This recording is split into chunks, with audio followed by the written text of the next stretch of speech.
After తిరుమలకి వెళ్ళేసి వచ్చి తలనీలాలు వచ్చిన తర్వాత ఇంటికి వచ్చిన తర్వాత ఒక్క పొద్దులు అనేది పెట్టుకుంటాం కదా. ఫస్ట్ ఏ ఫెస్టివల్ వచ్చినా ఏమి అకేషన్స్ వచ్చినా మా ఇంట్లో ఇలా ముగ్గులు అనేది వేసేసి ఇలా చేస్తారనమాట.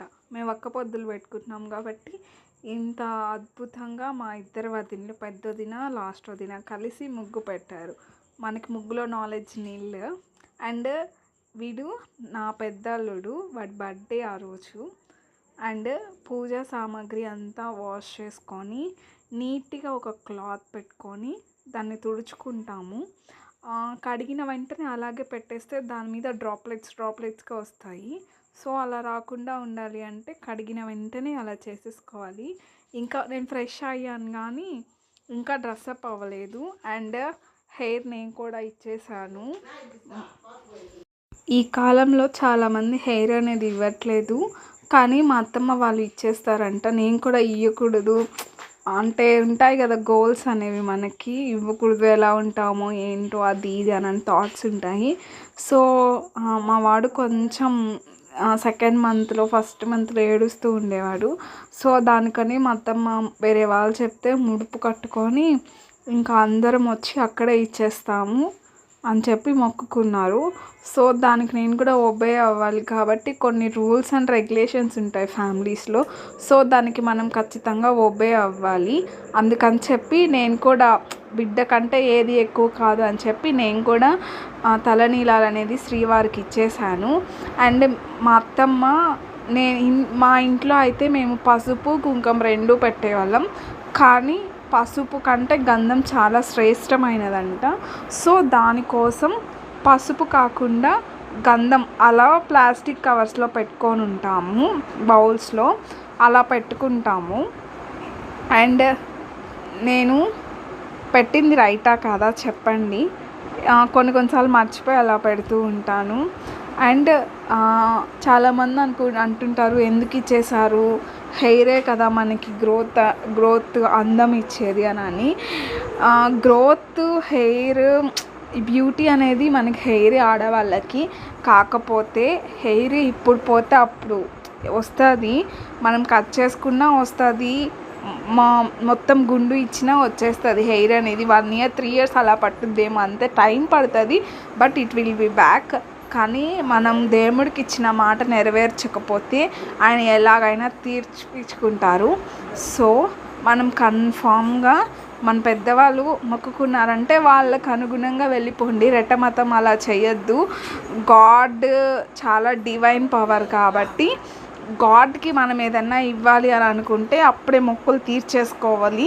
అందులో వెంకన్న కలియుగ దేవుడు, ఆయనతో చాలా జాగ్రత్తగా ఉండాలి. సో వెంకన్నకి నాకు ఏమీ బాకీ లేదు, ఇచ్చేసుకున్నాము. అండ్ హ్యాపీగా జరిగింది ఆ బాబు హెయిర్ కట్ అనేది. మీరు ఇంతకుముందు వీడియోలో చూసుంటారు, ఏడుస్తూ ఉన్నాడు కదా, అసలు చేయించుకుంటాడా చేయించుకోడా అన్ని డౌట్స్ ఉన్నాయి. 9th monthలో చేయించేస్తున్నామని. 9th monthలో చేయడానికి కూడా ఒక రీజన్ ఉంది. ఎందుకంటే ఒకవేళ బర్త్డే గ్రాండ్గా చేసుకోవాలి అని అనుకుంటే అప్పుడు హెయిర్ ఉండదు కదా మనకి, గుండుల్లో చేసుకోలేము. సో ఒక లిటిల్ బిట్ కొంచెం వచ్చుంటాయి అన్న ప్లాన్తో మేము 9th month అనేది కట్ చేసాం దేవుడికి. అండ్ వెంకన్న భక్తులు కూడా చాలామంది అయిపోతున్నారు. ఇప్పుడు ఆన్లైన్లోనే మనము టికెట్స్ బుక్ చేసుకోవాలి. అండ్ దర్శనం అయితే సూపర్గా, నా లైఫ్లో నేను ఒక 10-12 times చిన్నప్పటి నుంచి వెళ్ళుంటే ద బెస్ట్ దర్శనం ఈ ఇయర్ నాకు జరిగింది. అండ్ ఇంకొకటి కూడా చెప్తాను, మనము మాడవీధుల్లో వెళ్తాం కదా, అక్కడ మనకి ఏదైనా కోరికలు ఉంటే అవి నెరవేర్చుకోవడానికి అక్కడ బిళ్ళలు అమ్ముతారు. అంటే అబ్బాయి హెల్త్ బాగుండాలంటే అబ్బాయి బిళ్ళ, ఉద్యోగానికి ఒకటి అలా అమ్ముతారు. ఈసారి నేను వెళ్ళినప్పుడు మీకు నేను అవి తీసి షేర్ చేస్తాను. మేము దర్శనానికి వెళ్ళేటప్పుడు కాబట్టి సుభదం ద్వారా వెళ్ళాము. రష్గా ఉంటుంది, సేఫ్గా అయిపోద్ది అన్నారు. అంతేం లేదు, మమ్మల్ని ఎత్తి ఫ్రీ దర్శనం దగ్గర వదిలేశాడు. ఆ బాబు చాలా ఏడ్చాడు అనమాట. చూడండి, నేనైతే నా పూజా రూమ్లో ఉండే పటాల్ని ఇలా నేను డెకరేట్ చేసుకున్నాను. బిఫోర్ ఆఫ్టర్ చూపించాను. ఆ బీటిల్ లీవ్స్ అయితే మా చెట్టువే.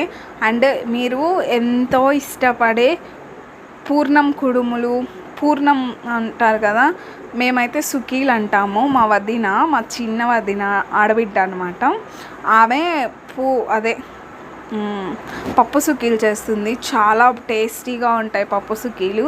నేను చూడండి, నేను ప్రెస్ చేస్తున్నాను, ఎంత సాఫ్ట్గా ఉన్నాయంటే వేడివేడిగా ఉన్నాయి, అందుకని చెప్పి కాలుతుంది. చూడండి ఎంత మెత్తగా ఉన్నో, కొంచెం కూడా స్టఫ్ అనేది బయటికే రాదు. అండ్ అది పూజ దీపారాధన, పిండి దీపారాధన అనేది చేస్తాం మేము కన్ఫామ్గా. అండ్ దేవుడికి మా సైడ్ అయితే పొంగల్ పెట్టేసి, లడ్డు పెట్టేసి, స్వీట్ పొంగల్ పెట్టి చెల్లిచ్చేస్తారు. కానీ మా అత్తమ్మ వాళ్ళు మాత్రం ఆ రోజు ఇస్తరు వేస్తారు. ఇస్తరు అంటే ఫుడ్ అన్నీ, దాంట్లో మా వాళ్ళు చేసింది ఏంటంటే ఎవరైనా చేయొచ్చు అని చెప్పి మా అత్తమ్మనే పెట్టమని చెప్పాను. నేను వీడియో తీసుకుంటున్నాను. మనం తెచ్చుకున్నవన్నీ అక్కడ కింద అలా పెట్టుకున్నాం, కానీ మా మామయ్య వంకరగా పెట్టేశారు నామం అనేది. ఆయనని వెంకటేశ్వర స్వామి మా కులదైవం ఆయన కాబట్టి ఆయన్ని మేము అంత ఇష్టంగా పూజిస్తాము.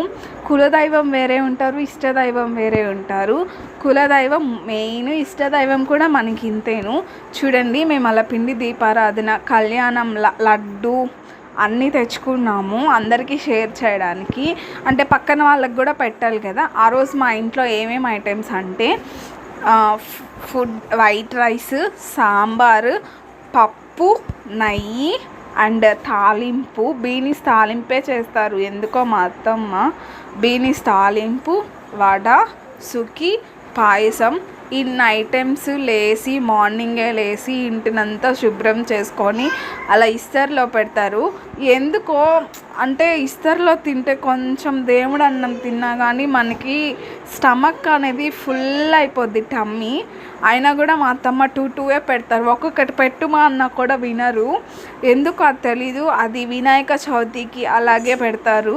అండ్ మేము ఇలా అంటే ఫుడ్ ఇస్తారు, వేటికి వేస్తామంటే వినాయక చవితికి వేస్తారు, నోములకి వేస్తారు, ఇలా ఏదన్నా చేసుకుంటే అప్పుడు వేస్తారు. మళ్ళీ వైకుంఠ ఏకాదశి అని వస్తుంది కదా, పండగలు అయిపోయిన తర్వాత అప్పుడు కూడా సేమ్ ఇలాగే చేస్తారు అన్నమాట. అండ్ మా అత్తమ్మ అయితే ఆ రోజు మాత్రము ఐటమ్స్ చాలా బాగా కుదురుతాయి. అండ్ నేను పూర్ణం సుకీలకైతే చాలా బిగ్ డైహాట్ ఫ్యాన్ని నేను మా అత్తమ్మకి. సో అందరూ చూసి వెళ్ళిపోతున్నారు. లైక్, షేర్, సబ్స్క్రైబ్ చేయండి. మీ ఇంట్లో మీరు ఎలా వేస్తారు, మీరు దేవుడికి పెట్టుకున్నప్పుడు ఎలా చేస్తారు అనేది నాకు కింద కామెంట్ చేయండి. ఇలా మేమంతా పెట్టేసుకున్న తర్వాత టెంకాయ కొట్టి హారతి ఇస్తాము. అప్పుడు అందరు గోవిందా గోవిందా అని అరుస్తారు. ఆ రికార్డ్ నేను తీయలేదు, సారీ. ఈసారి ఎప్పుడన్నా వెళ్ళినప్పుడు మొత్తం రికార్డ్ చేసి షేర్ చేస్తాను. Bye friends. లైక్ చేయండి, షేర్ చేయండి, సబ్స్క్రైబ్ చేయండి, ఫాలో చేయండి. నన్ను ఇంత బాగా ఆదరిస్తున్నందుకు మీకు బిగ్ థ్యాంక్స్.